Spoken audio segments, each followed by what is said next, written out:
السلام علیکم ورحمۃ اللہ وبرکاتہ۔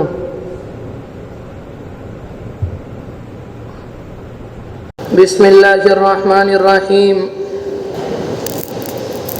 الحمد للہ وکفی وسلام علی عبادہ الذین اصطفی، اما بعد۔ اعوذ باللہ من الشیطان الرجیم، بسم اللہ الرحمن الرحیم۔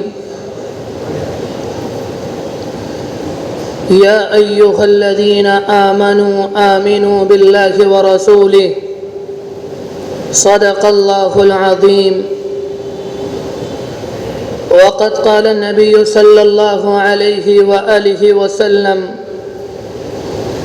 الدین النصیحہ، او کما قال علیہ الصلاۃ والسلام۔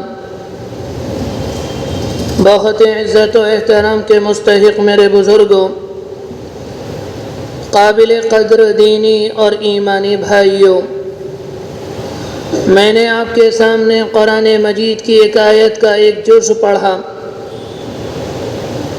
قرآن مجید کی اس آیت کے حصے میں اللہ تبارک و تعالی نے اپنے مؤمنین بندوں کو خطاب کیا اور ان سے یہ بات کہی: آمنوا باللہ ورسولہ، اللہ اور اس کے رسول کے اوپر ایمان لے کر آؤ۔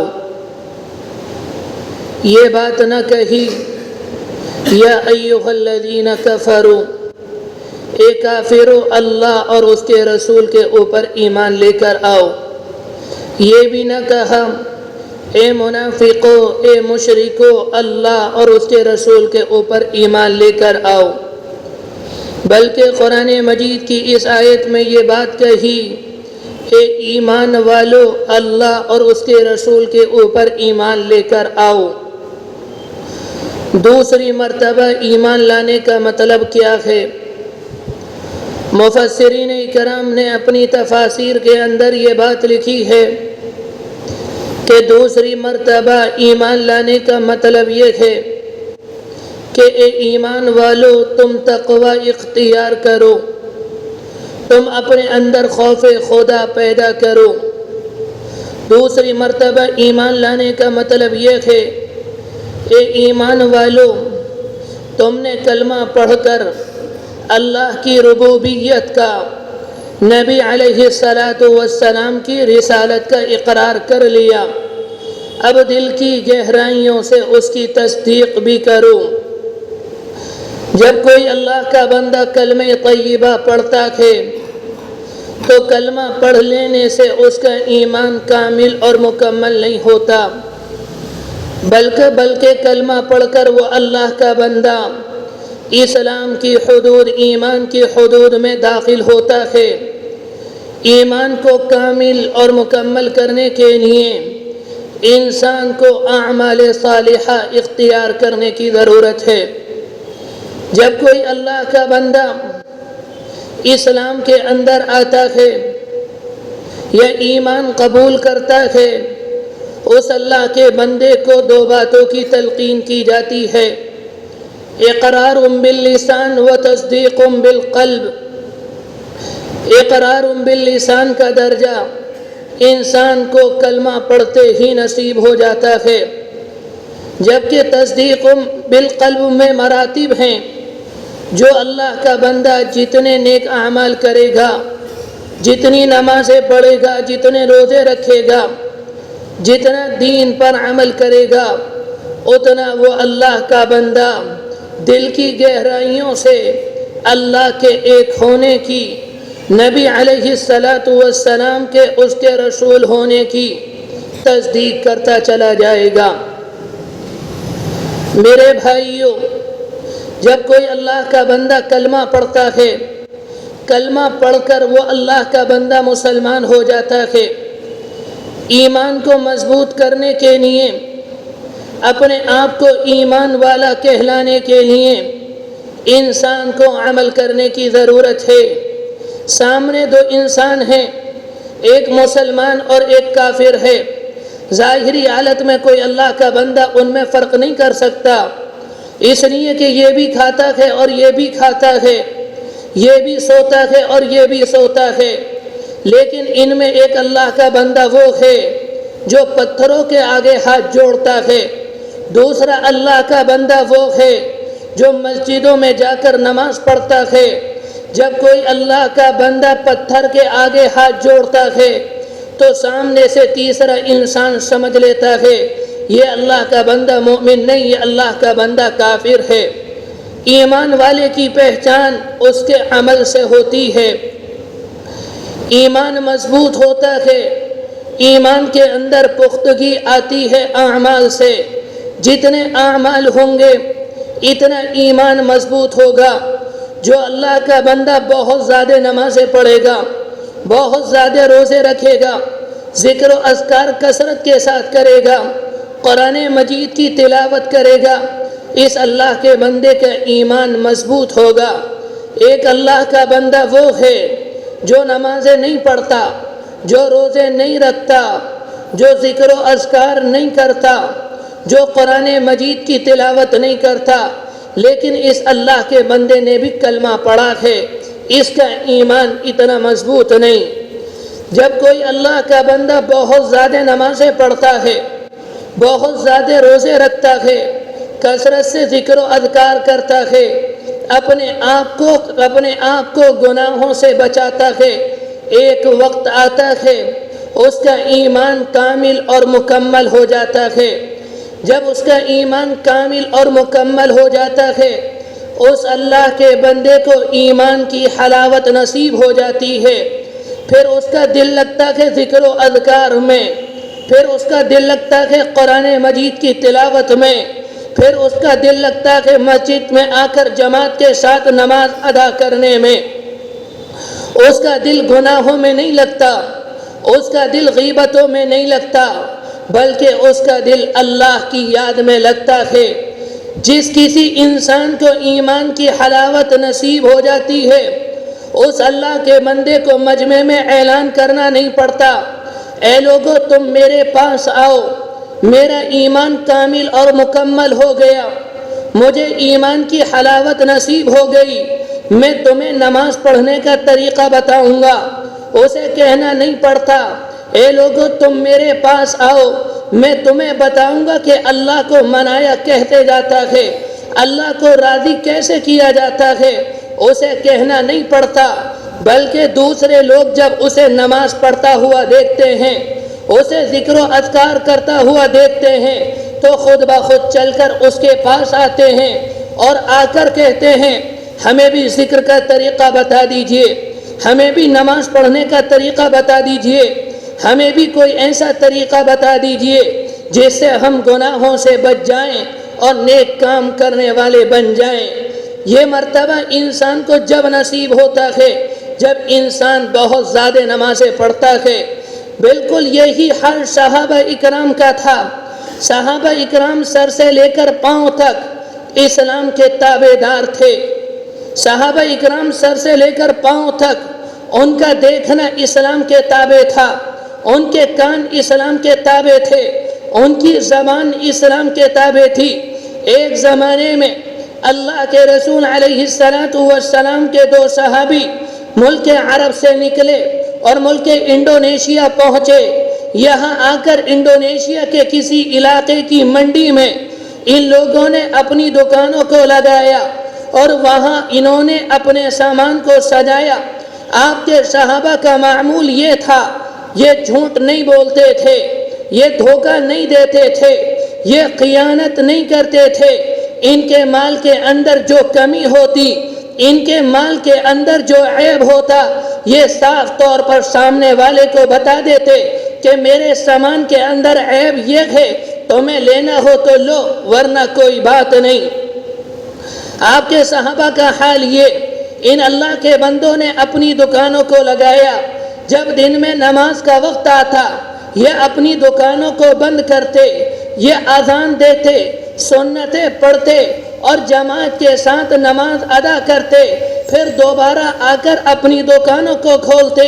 جب یہ اپنی دکانوں پر آتے تو سوداگروں کی سامان لینے والوں کی ان کی دکانوں پر قطاریں لگی ہوتی، ان کی دکانوں پر لائنیں لگی ہوتی، لوگ دوسروں سے سامان خریدنے کو تیار نہیں. لوگ ان سے معلوم کرتے تمہیں سامان لینا ہے، اس وقت ان کی دکان بند ہے، سامنے یہ سامان مل رہا ہے، ان سے جا کر لے لو. وہاں کے لوگ دوسروں سے سامان نہ لیتے بلکہ انہی سے لیتے. لوگ معلوم کرتے ان سے کیوں لیتے ہو، ان سے کیوں نہیں لیتے. لوگ کہتے وہاں جھوٹ ہے، وہاں دھوکہ ہے، وہاں خیانت ہے. یہاں پر دھوکہ نہیں ہے، یہاں پر جھوٹ نہیں ہے، یہاں پر ملاوٹ نہیں ہے، یہاں پر کوئی خرابی نہیں. اگر کوئی خرابی ہے، یہ اللہ کے بندے اتنے پیارے اور اتنے اچھے ہیں، یہ اپنی کمی خود بیان کرتے ہیں. ہم انہی سے سامان لیں گے، ان کے علاوہ کسی اور سے نہیں لیں گے. ایک زمانہ گزرا، وہاں کے لوگوں کی طبیعتیں صحابہ اکرام سے مانوس ہونے لگیں. تو ان لوگوں نے معلوم کیا تمہیں تجارت کے یہ اصول کس نے سکھائے. تب جا کر صحابہ اکرام نے اپنی دعوت کو، اپنے نبی کے پیغام کو ان کے سامنے رکھا. ان سے کہا ہم عرب کے رہنے والے، ہم مکہ مکرمہ کے رہنے والے، ہمارے اندر یہ خرابیاں تھیں. اللہ نے ہمارے ساتھ انعام کیا، اللہ نے ہمارے اوپر احسان کیا کہ اس نے ہمیں میں ایک نبی پیدا کیا. اس نے ہمیں اس بات کی دعوت دی تمہیں بتوں کی عبادت نہیں کرنی، تمہیں اپنی پیشانی اللہ کے آگے ٹیکنی ہے. اور انہوں نے ہمیں تجارت کے یہ اصول بتائے. تمہارا سامان بکے یا نہ بکے، تمہاری تجارت ترقی کرے یا تمہاری تجارت ختم ہو جائے، تم کبھی جھوٹ مت بولنا، تم خیانت مت کرنا، تم ملاوٹ مت کرنا، تم دھوکہ مت دینا. ہم نے ان کی تعلیمات کو اپنایا ہے، ہم نے ان کے اصولوں کو اختیار کیا ہے. وہاں کے لوگ کہنے لگے جب ان کے نبی کے اصول اتنے اچھے اور ان کے ماننے والے اتنے اچھے تو ان کے نبی کتنے پیارے ہوں گے. وہ لوگ کہنے پر مجبور ہو گئے کہ آپ کلمہ پڑھا کر ہمیں اپنے مذہب میں داخل کر لیجئے. میرے بھائیوں، صحابہ اکرام نے دعوت نہیں دی بلکہ صحابہ اکرام کی تجارت کو دیکھ کر وہاں کے لوگ، وہاں کے علاقے کے لوگوں کی اچھی خاصی جماعت ان کی تجارت کو دیکھ کر، ان کے معاملات کو دیکھ کر ایمان کے اندر داخل ہو گئی. ہم اور آپ بھی ذرا اپنے اوپر غور کریں. کیا آج ہم اور آپ اسلام کے تابع ہیں یا نہیں؟ ہماری آنکھ اسلام کے تابع ہے یا نہیں؟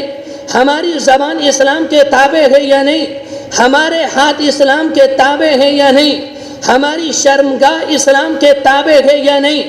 اگر ہماری آنکھ اسلام کے تابع ہوتی، یہ لڑکیوں پر نہ پڑتی، یہ برہنہ اور عریانی شہوانی تصویروں کو نہ دیکھتی، ہمارے کان غلط نہ سنتے، ہماری زبان سے غلط بول نہ نکلتے، ہماری زبان سے غیبتیں نہ نکلتی، ہماری زبان پر حرام لقمہ نہ رکھا جاتا، ہم زنا نہ کرتے، ہماری آنکھوں کا غلط دیکھنا، ہمارے کانوں کا غلط سننا، ہماری زبان کا غلط جگہ استعمال ہونا، ہماری شرمگاہ کا غلط استعمال ہونا، یہ ساری کی ساری باتیں اس بات پر دلالت کرتی ہیں ہمارے جسم کا کوئی عضو اسلام کے تابع نہیں.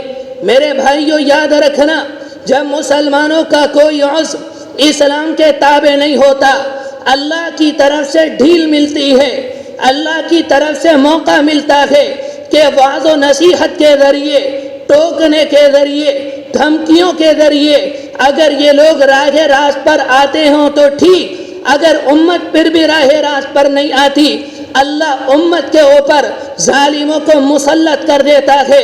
جب امت پر ظالم کو بٹھاتا ہے، ان کی بہوؤں کی، ان کی بیٹیوں کی، ان کی ماں کی عزت محفوظ نہیں رہتی، ان کے نوجوان محفوظ نہیں رہتے، ان کے مکانات محفوظ نہیں رہتے، ان کے مدارس، ان کی مساجد، ان کے مراکز، دنیا میں ان کی کوئی چیز محفوظ نہیں رہتی. جب ظالم ظلم کرتا ہے اور ان پر ظلم کی انتہا ہو جاتی ہے تو امت اپنے آپ راہ راست پر آ جاتی ہے. میرے بھائیوں، اگر ہم چاہتے ہیں اپنے آپ کو ظلم سے بچائیں، اگر ہم اپنے آپ کو ظلم سے بچانا چاہتے ہیں، اگر ہم اپنی ماں بہنوں کی عزت کو محفوظ رکھنا چاہتے ہیں، طریقہ ایک ہے، اپنے آپ کو سر سے لے کر پاؤں تک اسلام کے تابعدار بنائیں، ہماری آنکھیں صحیح دیکھیں، ہمارے کان صحیح سنیں، ہماری زبان صحیح بولے۔ اگر ہم ایسے ہوں گے تو میرے بھائیوں یاد رکھنا، ہمیں اور آپ کو دعوت دینے کی ضرورت نہ پڑے گی، دنیا ہمیں دیکھ کر خود بخود اسلام میں داخل ہو جائے گی۔ میرے بھائیوں، ایک ہے ہمارا ایمان، ایک ہے ہماری جان، ایک ہمارا ایمان ہے، ایک ہماری جان ہے۔ انسان کی جان الگ ہے، انسان کا ایمان الگ ہے۔ اللہ کے ہاں جان کی کوئی قیمت نہیں، اللہ کے ہاں ایمان کی قیمت ہے۔ اگر یہ ساری دنیا کافروں سے بھر جائے، اگر یہ ساری دنیا مشرکوں سے بھر جائے، اگر یہ ساری دنیا خدا کے نافرمانوں سے بھر جائے اور دنیا کے اندر اللہ کو ماننے والا ایک ہو، جو اللہ کی عبادت کرتا ہو، جو نبی کی رسالت کو تسلیم کرتا ہو، اس کا مقام اللہ کے یہاں دنیا کے تمام کافروں سے بہت زیادہ بلند ہے۔ کل قیامت کا دن ہوگا، میدان عدل قائم کیا جائے گا، ایک اللہ کا بندہ گناہوں کے 99 دفتر لے کر آئے گا، اسے ترازو کے ایک حصے میں رکھا جائے گا اور اس کے مقابلے میں فرشتے کے پاس ایک چھوٹی سی پرچی ہوگی۔ فرشتہ، اللہ کا فرشتہ ترازو کے دوسرے حصے میں اس پرچی کو رکھے گا۔ اس پرچی کا وزن 99 گناہوں کے دفتروں سے زیادہ ہوگا۔ جب اللہ کا بندہ یہ دیکھے گا، وہ کہے گا مالک یہ کیا بات ہے، اس چھوٹی سی پرچی کا وزن ان سے بہت زیادہ ہے۔ اللہ کہے گا بندے یہ تیرا ایمان ہے، اگر اس کے مقابلے میں زمین اور آسمان بھی رکھ دیے جائیں، اس کے مقابلے میں ساری کائنات بھی رکھ دی جائے، تب بھی اس کا وزن زیادہ ہوگا۔ میرے بھائیوں، اللہ کے ہاں ایمان کی قیمت ہے، اللہ کے ہاں جان کی قیمت نہیں۔ اسی لیے تو حدیث شریف کے اندر آتا ہے، اگر کسی انسان کے اندر، کسی انسان کے دل میں رائی کے دانے کے برابر بھی ایمان ہوگا، اللہ اسے جہنم سے نکال کر جنت میں داخل کر دے گا۔ اور اگر کسی کا دل ایمان سے بالکل خالی ہوگا، وہ ہمیشہ کے لیے جہنم میں پڑا رہے گا۔ ہمارا اور آپ کا حال اس زمانے میں یہ ہو گیا، ہمارے ہاں ایمان کی قیمت نہیں، ہمارے ہاں جان کی قیمت ہے۔ اگر ہمارے ہاں جان کی قیمت ہے، ہمارے ہاں ایمان کی قیمت نہیں، میرے بھائیوں یاد رکھنا، اگر ہمارے ہاں جان کی قیمت ہوئی اور ایمان کی قیمت نہ ہوئی، ایک وقت آئے گا ہم اپنا ایمان گنوا دیں گے اور اپنی جان بچا لیں گے۔ لیکن اگر ہمارے ہاں ایمان کی قیمت ہوگی، جان کی قیمت نہیں ہوگی، جب حالات آئیں گے ہم اپنی جان گنوا دیں گے اور اپنے ایمان کو بچا لیں گے۔ لیکن اس زمانے کے اندر ہمارے اور آپ کے یہاں جان کی قیمت ہے، ایمان کی قیمت نہیں۔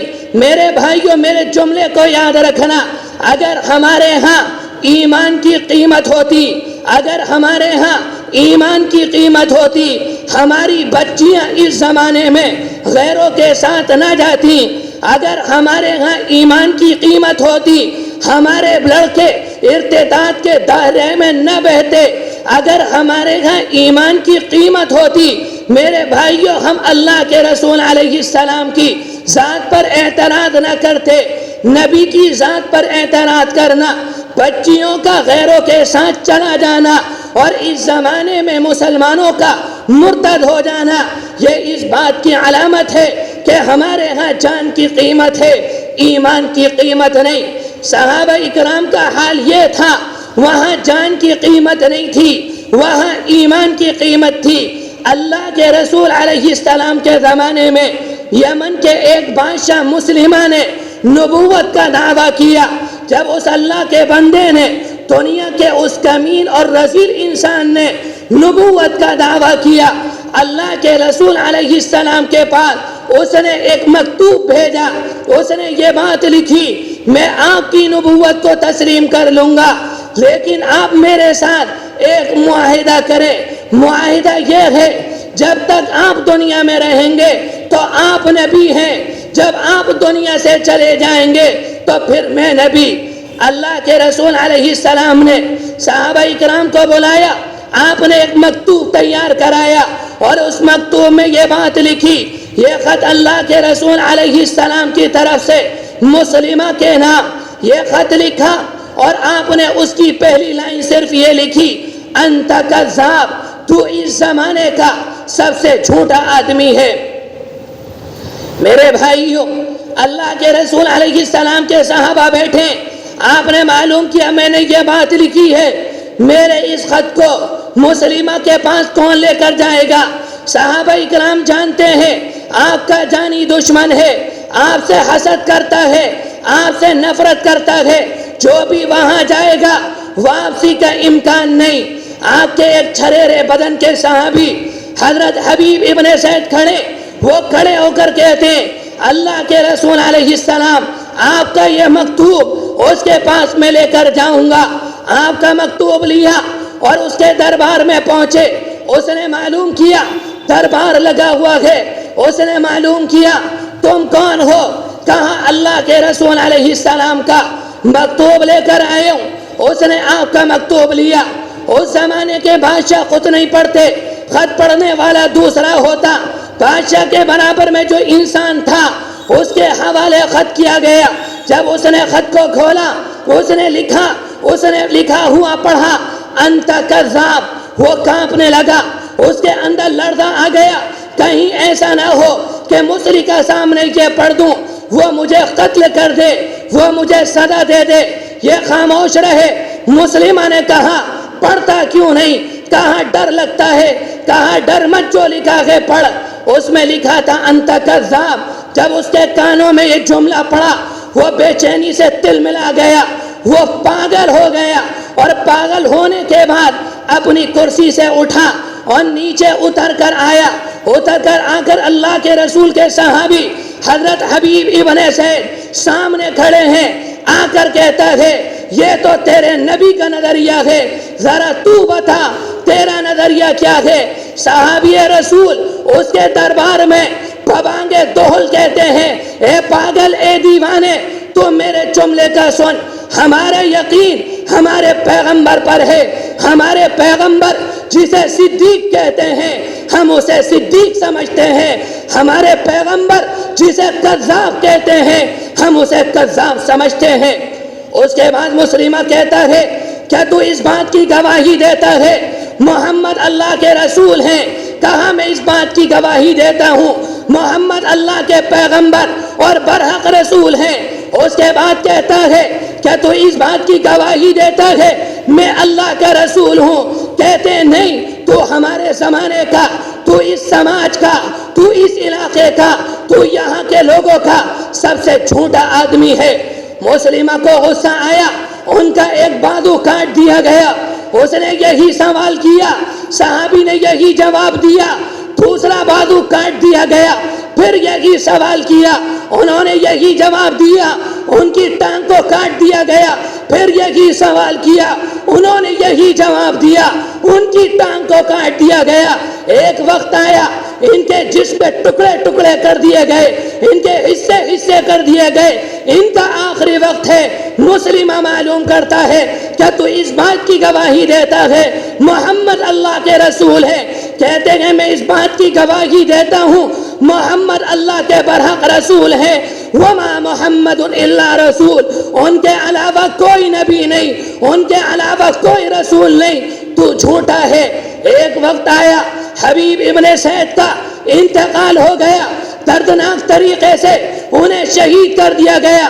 ان کی یہ خبر مدینہ منورہ میں آئی۔ جب ان کی یہ خبر مدینہ منورہ میں پہنچی، ان کی ماں اپنے بیٹے کی خبر جاننے کے لیے اللہ کے رسول علیہ السلام کے دربار میں آئی، اور ان کی ماں کو پتا چلا کہ بیٹے کو دردناک طریقے سے شہید کر دیا گیا۔ میرے بھائیوں سنیے، اس زمانے کی ماں کا حال کیا تھا۔ انہوں نے اپنے سینے کو نہیں پیٹا، انہوں نے نوحہ نہیں کیا، انہوں نے غلط جملے نہیں بولے، انہوں نے ایک جملہ کہا لِهَذَا الْيَوْمِ أَرْضَعَتْ، میرے بیٹے میں نے تجھے اس دین کے لیے دودھ پلایا تھا تاکہ تو راہ خدا میں شہید ہو جائے۔ اس کے بعد کہتی ہیں وَعِندَ اللَّهِ احْتَسَبْتُهُ، ہم اپنا بدلہ اللہ سے لیں گے۔ میں نے آپ کے سامنے بات رکھی، صحابہ اکرام کا حال یہ تھا، ان کے ہاں ایمان قیمتی، ان کے ہاں جان قیمتی نہیں۔ ہمارا حال یہ ہے، ہمارے ہاں ایمان قیمتی نہیں، ہمارے ہاں جان قیمتی ہے۔ میرے بھائیوں یاد رکھنا، آج ہمارا ایمان قیمتی ہوتا ہم اپنے بچوں کو حافظ قرآن بناتے۔ اگر ہمارا ایمان قیمتی ہوتا ہم اپنے بچوں کو عالم دین بناتے۔ اگر ہمارا ایمان مضبوط ہوتا ہم اپنے بچے کو عاشق قرآن بناتے۔ اگر ہماری نگاہ میں ایمان قیمتی ہوتا ہم اپنے بچے کو عاشق رسول بناتے۔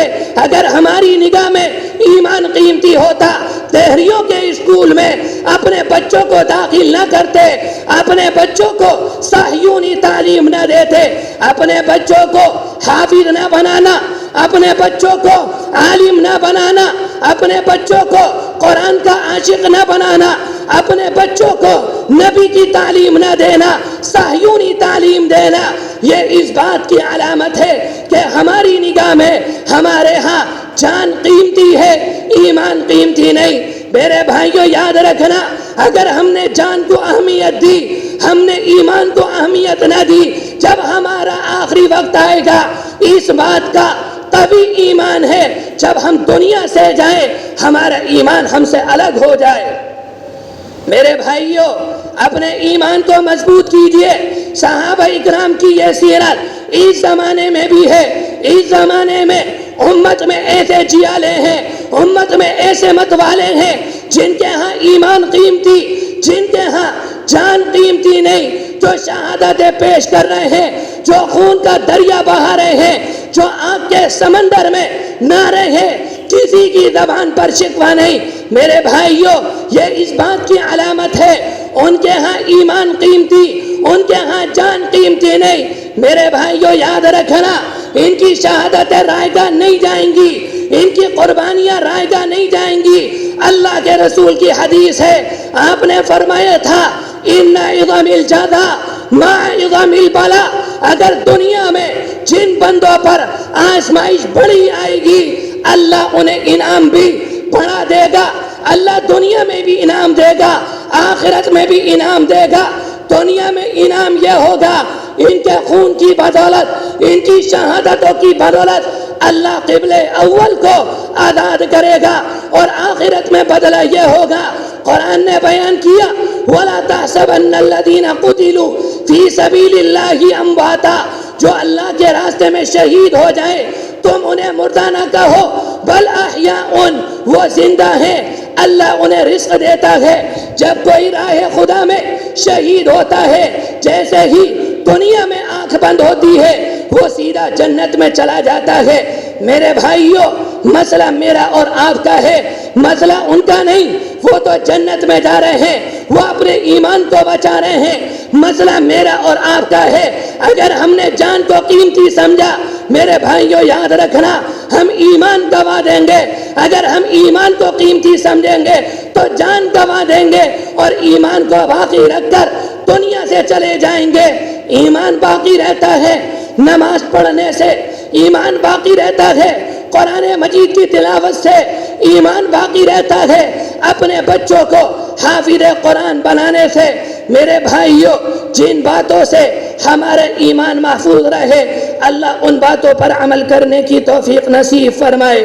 جو بات کہی گئی اللہ عمل کی توفیق نصیب فرمائے۔ وآخر دعوانا الحمدللہ رب العالمین۔